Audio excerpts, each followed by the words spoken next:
I really think that we haven't yet discovered the new forms that will be made possible by the internet. You know, I mean, it's obvious that whenever a new medium comes into existence, you know, whether it's print or radio or cinema or television, you know, that always makes possible new kinds of artistic form.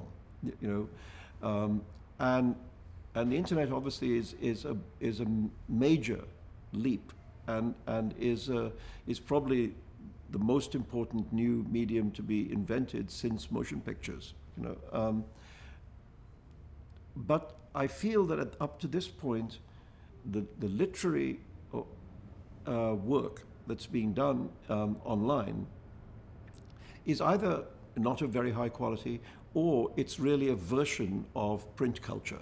You know, it's not in some way intrinsic to the internet. You know, in other fields, I think, you know, in photography, in the visual arts, etc., visual artists have begun to use the tools of the internet and of digital technology very much. You know, and I think most of the major visual artists now do some digital work. You know, as well as whatever else they might do, and I think they find new possibilities, you know, in that field, you know, and so I think the visual arts already you can see the development of new ideas and new possibilities coming out of digital technology and the web, you know. In literature, I don't see it yet. I mean, I think it's only a matter of time. I mean, after all, this is very, very new.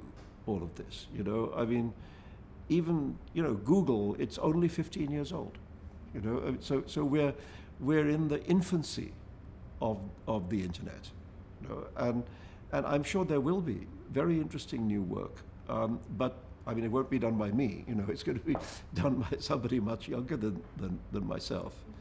I've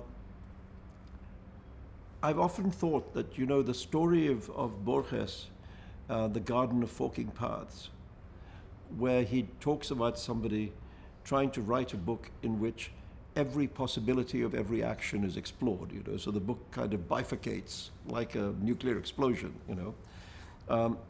I've often thought that that's almost like a metaphor of the internet, you know, because the creation of the hyperlink makes possible telling a story sideways, not telling a story from beginning to end, but telling a story through many possibilities, you know, where the reader can, in a way, make a selection of the path through the story, you know.